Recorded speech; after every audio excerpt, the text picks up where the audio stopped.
Break के बाद आपका स्वागत है। बाबा बागेश्वर ने मौलाना को ऐसा जवाब दिया है जिसके बाद मुस्लिम समुदाय उनकी खिलाफत पर उतर आया है। बाबा के बयान को नफरत फैलाने वाला बयान बताया जा रहा है, लेकिन पंडित धीरेंद्र शास्त्री अडिग हैं।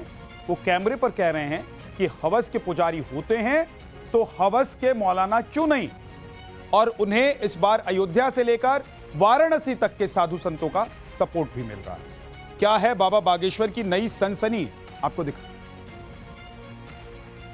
कभी कभी बातें होती हैं हवस के पुजारी,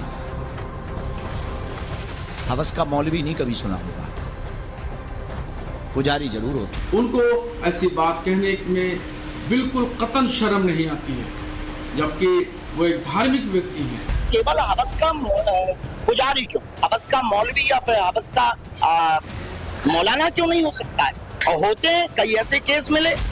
वो हमेशा कुछ ऐसी बात करते हैं जो आपत्तिजनक हो। अब इसमें उन्होंने धर्म के प्रचारकों को, चाहे वो हिंदू हो या मुसलमान हो, सबको कटघरे में खड़ा कर दिया। अच्छा, हवस का पादरी क्यों नहीं होता, हवस का मौलाना क्यों नहीं होता? अगर ये बोल दिया है तो लोगों को दिक्कत होने लगी। बाबा बागेश्वर का स्टैंड एकदम क्लियर है। हवस का पुजारी होता है तो हवस का मौलाना क्यों नहीं, और ये बात उन्होंने एक बार नहीं बल्कि कई बार ऑन कैमरा कही। मुसलमान कभी नहीं अपने मौलवियों की बेइज्जती करते, लेकिन हम लोग करते। हम उनके विरोध में या पक्ष में नहीं है किसी के भी। हम एक बात बोल, अच्छा हम लोग इतने विचित्र लोग हैं, कितनी सोची समझी। कभी कभी बातें होती हैं हवस के पुजारी, हवस का मौलवी नहीं कभी सुना होगा, पुजारी जरूर होता है। अच्छा, मौलवी क्यों नहीं हो सकता है? नहीं हो सकता है। क्यों? क्योंकि हम लोगों के दिमाग में बहुत प्रायोजित तरीके से ब्रेन को ब्रॉस करने के लिए, हमारे दिमाग में कुतर्क भरने के लिए शब्दों को पहुंचाया गया और भरा जा रहा। अभी पिछले कुछ समय में एक घटना हुई जिसमें हवस के किसी मौलाना को उसकी बेटी की मां ने चप्पलों से पीटा। ऐसे कई ऐसे केस हैं जिनकी न्यूज़ें चली। हम उनके धर्म के बारे में कुछ नहीं बोलते। हमें पता है प्रत्येक, वो उनका एक मजहब है, सनातन धर्म के हम पक्षधर हैं। हम किसी भी मजहब के खिलाफ नहीं है, ना हम कभी इस्लाम के खिलाफ थे, न रहेंगे। हम केवल सोची समझी हुई साजिश का पर्दाफाश करते हैं। बाबा बागेश्वर एग्जाम्पल गिना रहे हैं। फिल्मों में बनाए गए नैरेटिव को सनातन के खिलाफ साजिश बता रहे हैं। हालांकि जैसे ही उन्होंने इस मुद्दे को बिहार के गया से उठाया, मौलानाओं की जमात एक्टिव हो गई। शुरुआत बरेली के मौलाना शहाबुद्दीन रिजवी ने की, जिसका जवाब बाबा बागेश्वर ने अपने ही अंदाज में दिया।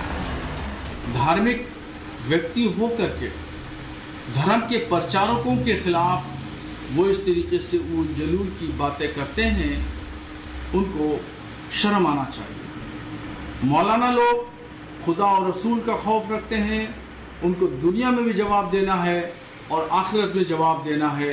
इसलिए वो इस डर और खौफ से कोई भी हवस के पुजारी नहीं हो सकते, और वो किसी एतबार से भी उनके दरमियान हवस और लालच, इस तरीके से चीजें वो नहीं आती हैं।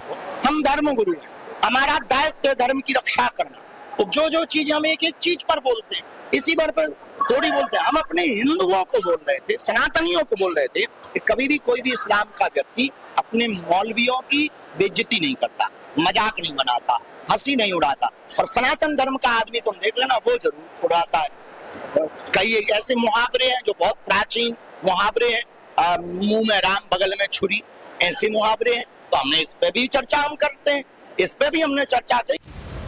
ये वही मौलाना शहाबुद्दीन रिजवी हैं जिन्होंने मुसलमानों को हिंदू राष्ट्र की वकालत करने वाले पंडित धीरेंद्र शास्त्री से वास्ता नहीं रखने को कहा था। इसके कुछ दिनों बाद बरेली के रहने वाले फैज रजा ने बाबा बागेश्वर को सिर तन से जुदा करने की धमकी दी। बरेली के ही अनस अंसारी ने इंस्टाग्राम पर बाबा बागेश्वर को मारने की चेतावनी से जुड़ा मैसेज लिखा था। अब एक बार फिर बाबा बागेश्वर के बयान पर बरेली से ही रिएक्शन आया है। हालांकि पंडित धीरेंद्र शास्त्री इस लिस्ट में पादरियों को भी जोड़ रहे हैं। साथ ही गांजे पर ज्ञान देने वाले समाजवादी पार्टी के सांसद अफजाल अंसारी को भी खरी खोटी सुना रहे हैं। पूरी महफिल लगा के गांजा पीते हैं, बड़े बड़े धार्मिक आयोजनों में लोग गांजा पीते हैं, उसे भगवान का प्रसाद और बूटी कह करके पीते हैं। तो भगवान का प्रसाद और बूटी है तो अवैध क्यों है भाई? कुंभ लगने जा रहा है ना, एकाध मालगाड़ी भी अगर चली जाएगी गांजा की तो खत्म हो जाएगी। अच्छा, हवस का पादरी क्यों नहीं होता? हवस का मौलाना क्यों नहीं होता? अगर ये बोल दिया है तो लोगों को दिक्कत होने लगी। अभी कोई एक नेताजी है, उन्होंने बयान दिया था कि साधु संत तो गांजा फूंकते हैं। कोई अंसारी जी है, उन्होंने कहा कि महात्मा गांजा फूंकते हैं। ये बेफिजूली की बात है। महात्मा गांजा फूंकते, सब नहीं फूंकते। ऐसे तो अंसारी आतंकवादी होते हैं, पर सब नहीं होते हैं, पर कुछ होते हैं। तो ये सब पर आप टारगेट नहीं कर सकते हो। उसी प्रकार पुजारी कुछ गलत हो सकते, पर सब पुजारी गलत नहीं हो सकते ना। बाबा बागेश्वर का बयान भले ही राजनीतिक न हो, लेकिन सियासी गलियारे में इसकी एंट्री हो गई।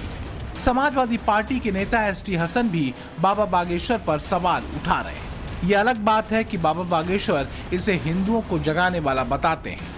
पंडित धीरेंद्र शास्त्री ने यह भी कहा कि हम उनका विरोध करते हैं जो 9 दिन दुर्गा दुर्गा करते हैं और 10वें दिन मुर्गा मुर्गा करते हैं। बाबा बागेश्वर कहते हैं कि मैं सबकी पोल खोल सकता हूं और महात्मा भी नहीं बचेंगे। धीरेंद्र शास्त्री का यह भी मानना है कि हम मुसलमान नहीं करते, हम सिर्फ हिंदू हिंदू करते हैं। सनातन विरोधियों की ठठरी बांधने वाले बयान के लिए फेमस बाबा बागेश्वर की हाजिर जवाबी उसी अंदाज में सुर्खियां बटोरती है जिस तरह उनकी पर्ची चर्चा में रहती है। तिरुपति बालाजी के लड्डुओं में चर्बी पाए जाने को भी उन्होंने हिंदुओं के खिलाफ साजिश बताई।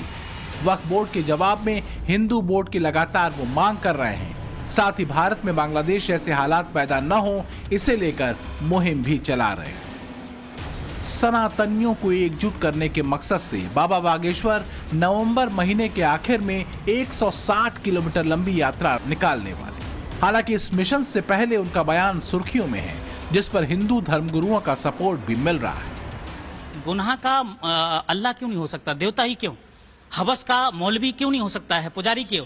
दूसरी बात, जो हवस शब्द है वो उर्दू शब्द है। हमारे यहाँ संस्कृत और हिंदी का चलन होता है, तो गुनाह का नाम से किसी प्रकार से देवता नहीं हो सकता है। छोटे छोटे बच्चों के साथ बलात्कार की घटना मुल्ला जी कर रहे हैं, तो हवस के मुल्ला क्यों नहीं? हवस का पुजारी ही सिर्फ क्यों? सिर्फ सनातन को ही टारगेट क्यों? सनातन को बदनाम करने की साजिश क्यों? निश्चित रूप से जो भी बागेश्वर जी ने बात कहा है यह विचारणीय है। इस पर सभी लोगों को चिंतन करना चाहिए और मेरे धर्म पर किसी को भी अनावश्यक टिप्पणी करने का अधिकार नहीं है। बागेश्वर धाम के पीठाधीश्वर पंडित धीरेंद्र शास्त्री को लेकर पहली बार जब कंट्रोवर्सी हुई तो उन पर तंज कसने वालों में मुस्लिम धर्मगुरु भी शामिल थे। बाबा बागेश्वर को ढोंगी बाबा तक कह दिया गया था। हालांकि जब वो अपने ही अंदाज में जवाब देते हैं तो फिर उनकी शब्दावली पर सवाल उठाए जाते हैं।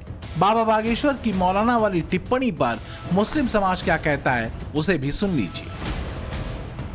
वो तो उल जलूल बयान देने के लिए ही मशहूर है और उनकी बात पर कोई ध्यान नहीं देता। हवस के पुजारी से मतलब ये नहीं है कि एक पर्टिकुलर धर्म का मामला हो।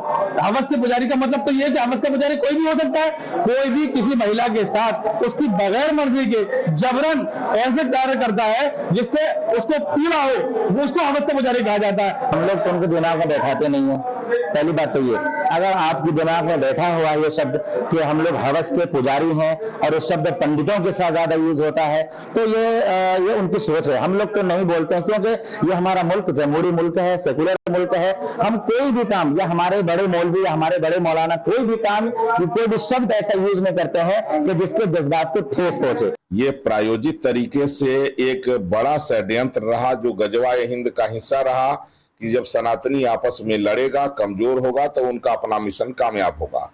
पंडित धीरेंद्र कृष्ण शास्त्री ने जो कहा है, इस पर जो है तो सभी सनातनियों को सचेत होने की आवश्यकता है। इस्लाम में जो कहा जाता है हवस के पुजारी कहा जाता है, लेकिन हवस के उलेमा, हवस के क्या नाम मौलवी, इन बातों को कहने में लोगों को घबराहट होती है, बल्कि सबसे ज्यादा हवस तो वहीं पर। बाबा बागेश्वर बिना लाग लपेट के बोलते हैं, सनातन के समर्थन में डंके की चोट पर बोलते हैं। उन्होंने हिंदुओं को जागरूक करने को अपना मिशन बना लिया है, तो ऐसे मुद्दों पर खुलकर अपनी राय रखते हैं जहां सनातन विरोधी साजिश रची जाती है। उनका ओपन चैलेंज है, गलत साबित करके दिखाओ। छतरपुर से हिमांशु अग्रवाल और वाराणसी से आशुतोष सिंह के साथ ब्यूरो रिपोर्ट, टाइम्स नाउ, नव भारत।